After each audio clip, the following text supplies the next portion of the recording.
మతం మార్చి అంటావా? రామచిలక అంటే రాముడికి సంబంధించిన చిలక అన్నం కాదు, అందమైన చిలక అని మాత్రమే. రాముడికి ఆపాదించక్కర్లేదు అది. అదే రమ్యమైనది, రమ్యమైనది చిలక అంతే. అయితే నాకు ఒక చిలిపి ఆలోచన, రామచిలక అంటారు కాబట్టి శివచిలక అని ఎందుకు అనకూడదు? దీనికి ఒక రీజన్ ఉంది. దాదాపు ఒక 10-15 ఏళ్ల క్రితం ఒక అభిమాని నాకు ఒక అప్పటికి సీడీలు అది ఒకటి ఇచ్చాడు. ఇస్తే ఎవరో షూటింగ్ లేదు పెట్టుకుని వింటున్నా. ఘంటసాల ప్రైవేట్ రికార్డ్స్ అవి, ఘంటసాల ప్రైవేట్ రికార్డ్స్ బాగా వాయిస్ బాగా నూతిలో లోలో ఉందన్నమాట. అందులో వెంకన్న పాదాలు తడిదమానాలు దానే దానానే ఓ యువ చిలక దాదా నానేని, ఇది రాగం. మళ్ళా విన్నా ఓ శివ చిలక ఓ శివ చిలక. ఇది తమాషాగా ఉంది. వెంకన్న పాదాలు అంటాడు, శివచిలక అంటాడు, ఇదో తత్వం. సరే ఏముందిలే, ఆ తత్వమే ద్వైతం అనుకుని శివచిలకలు అని పేరు పెట్టి రాసా మొత్తం. ఇదే రాగం. ఇది తొండందేవరకి గండాలొద్దంటూ దండాలెడదాములే ఓ శివచిలక ఉండాలెడదాములే. అమ్మో అరసున్న అయ్యో అరసున్న, అమ్మో అరసున్న అయ్యో అరసున్న, కలిపితే పూర్ణం గదా ఓ శివచిలక చివరకు చూర్ణం గదా. మరి చెట్టు కింద ఎర్రిబాగులోడు, ఎర్రిని బాగు చేసేవాడు దక్షిణామూర్తి. ఎర్రిబాగులోడు వాడు, ఎర్రిబాగులోడు కాదు, మన ఎర్రిని బాగు చేసేవాడు. మరి చెట్టు కింద ఎర్రిబాగులోడు బోధలు చేస్తాడంట ఓ శివచిలక బాధలు తీరేనంట. అన్నపూర్ణకు తోడు అదిగో బిచ్చగాడు, అన్నపూర్ణకు తోడు అదిగో బిచ్చగాడు కబళం పట్టేస్తాడు ఓ శివచిలక కైవల్యమిచ్చేస్తాడు. ఇవి శివచిలకలు. కొంచెం డెత్ కాన్సెప్ట్ని, కొంచెం కవిత్వాన్ని, కొంచెం పామరజన రంజకంగా రాసేసాను. రాసి ఏదో సందర్భంగా ఓ రాత్రి నేను బాలసుబ్రహ్మణ్యం చిన్న సభ సరదాగా కూర్చున్నాము. నేను పాడి, గురుగారు ఇట్లా అనిపించింది, దీన్ని మీరు పాడితే బాగుంటుందంటే, లేదు భారణి. ఆయన ఆల్రెడీ కన్ను చెమరింది.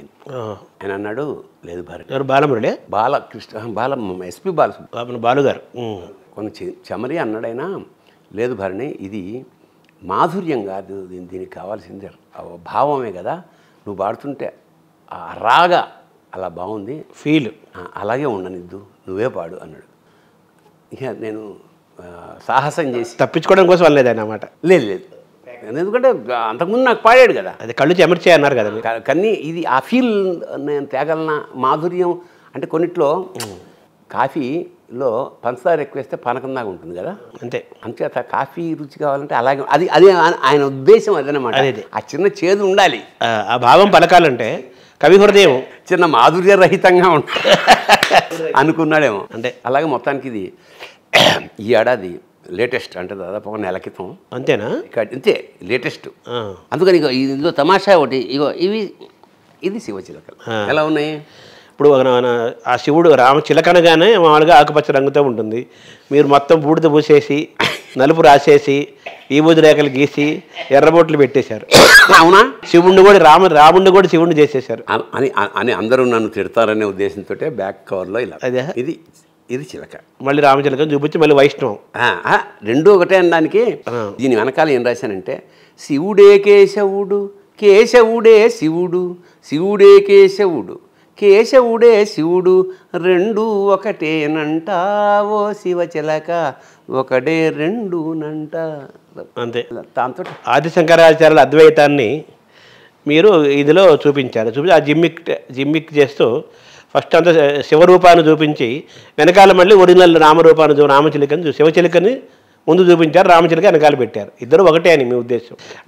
మీరు విన్న ఘంటసాల పాడిన తత్వం ఎవరు రాసిందో అది తత్వంగా జనరల్గా ఏమిటంటే అనానిమస్. ఎవరు పాత తత్వాలు ఉంటాయి కదా, జనరల్గా వాళ్ళకి పేర్లు ఉండవు, ఎవరో ఉండు. పాపం బాలుగారు, మన బాలమురళీకృష్ణ గారు కూడా చాలా చాలా తత్వాలు కూడా రాశాడు కదా. పేర్లు దొరకవు, చాలా తక్కువ దొరకడం.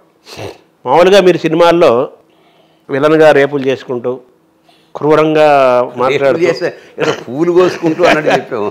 అంటే కె. విశ్వనాథ్ గారు ఆ ఉదాహరణ ఎందుకు చెబుతాను, సత్యనారాయణ ఆయన మామూలు బాగా కరుడుగట్టిన విలన్గా ఉన్న సందర్భంలో నిన్ను మారుస్తాను, నీతో కొత్త రూపు తీసుకొస్తానని చెప్పేసి బలిపెట్టమనుకుంటాను. నాకు కంప్లీట్ అది ఒక క్యారెక్టర్ పాత్ర వేయిస్తాడనమాట. అదేంటి గురువు గారు, నేనేదో 4 రేపులు 2 ఫైట్లు చేసుకుంటే హ్యాపీగా విలన్గా బాగుంటున్నాను, నన్ను తీసుకొచ్చి క్యారెక్టర్ అంటారు ఏంటి అని అన్నాను నేను. అయితే ఆ సినిమా వచ్చిన తర్వాత నాకు చాలా పెద్ద పేరు వచ్చింది. తర్వాత చాలా సినిమాలకు నాకు అది ప్రాతిపదిక అయింది అన్నట్లుగా మీరు హాయిగా రేపులు చేసుకుంటూ విలన్గా ఉంటూ క్రూరంగా ఉన్న వాళ్ళల్లో మీలో ఈ కవిత్వము, ఈ శివుడు ఎప్పుడు తగిలాడు మీకు? శివుడు ఎప్పుడు తగిలాడు మీకు? ఈ తమాషా ఏమిటంటే అది రివర్స్. యాక్చువల్గా మొదటి నుంచి నేను ఆరంభం నుంచి కూడా నాటకాలు వేస్తున్నాను. అసలు నాకు చాలా అఖండమైన కీర్తి ప్రతిష్టలు వచ్చిన సినిమా శివ. అవును, అది కూడా మీ శివానే, శివుడే. అయితే అందులో నెగిటివ్ క్యారెక్టర్స్ అంటే బేసిక్గా నాకు నెగిటివ్ క్యారెక్టర్స్ ఇష్టం. ఎందుకు ఇష్టం అంటే ఒక నెగిటివ్ క్యారెక్టర్ వేసినప్పుడు వాడి భాష మార్చుకోవచ్చు, ఒక యాస ఉంటుంది, గెటప్ ఒక విచిత్రమైన గెటప్, అంటే మెల్లకన్ను పెట్టచ్చు లేదా కళ్ళద్దాలు పెట్టచ్చు. యాస మారుతుంది, వేషం మారుతుంది, భాష మారుతుంది. ఇంకోటి వ్యక్తిత్వం బయటికి కనపడే లోపల వేరే డ్యూయల్ పర్సనాలిటీస్. అంటే బయటికి చాలా ఉత్తముడిగా ఉండి దుర్మార్గుడిగా ఉన్నట్టు, దుర్మార్గుడిగా కనిపించి ఓ సైకో, ఇట్లా రకరకాల. సో ఈ గ్రాఫ్స్ ఇలా so there is much to perform, అవకాశం ఎక్కువ ఉన్న. అందుకని దాదాపు ఒక 100-200 దాకా నేను అప్పట్లో నువ్వు అన్నట్టు ప్రసిద్ధమైన విలన్. అందుకని గెటప్లు మారుస్తుండేవాడిని. ఓ దానికి గిరిజాల జుట్టు, ఓ దానికి కూలిపిరికాయ, ఇట్లా. అంటే విలన్గా తొలి గుర్తింపు వచ్చింది ఆ సినిమా అంటారా, శివ అంటారా? నేను నెగిటివ్ షేడ్ అంటారా దాన్ని? నెగిటివ్ షేడ్లో నేను చాలా సినిమాలు చేశాను. అందులో మాతృదేవలో కర్కోటకుడు విలన్. అదే ఎంత కర్కోటకుడు అంటే నాజర్ హీరో, మాధవి హీరోయిన్, ప్రధాన పాత్ర. నేను ఆ అమ్మాయి మీద కన్నేస్తాను, పిల్లల తల్లి. అందులో విశేషం ఏంటంటే నాజరు తాగుబోతు, కానీ గ్రాడ్యువల్గా ఇంటర్వల్ తర్వాత మారుతాడు. వాడు మారి బాగుండి ఉన్న టైంలో నేను వాడిని పొడిచి చంపేస్తా.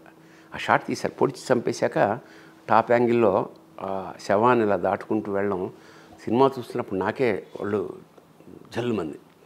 ఆ తర్వాత ఎక్కడో నేను చాలాసార్లు చెప్పాను, నేను పేపర్ చదువుకుంటున్నా ఇంటి ముందు అక్కడ కూర్చొని, కూరలు తెచ్చే ఆవిడ ఇలా చూసుకుంటూ వెళ్ళి, ఏంది సారు అట్లా చంపినవు ఆ సినిమాలో అంటే, నెగిటివ్ విలన్ కదమ్మా, అందుకని పొడిచావా, ఎంత విలన్ ఎంత అన్నిసార్లు పోవడం వలన మంచిగా అనిపించలే అంది పాప. అంటే పరమ క్రూరుడుగా ఉన్నాను అనేది ఎస్టాబ్లిష్ అయిపోయింది. అట్లాగా అది యాక్చువల్గా అది ఫస్ట్ నాకు నాటకాలు వేస్తూ అవన్నీ చేస్తూ విలన్ నుంచి శివతత్వం ఏం అవ్వలే.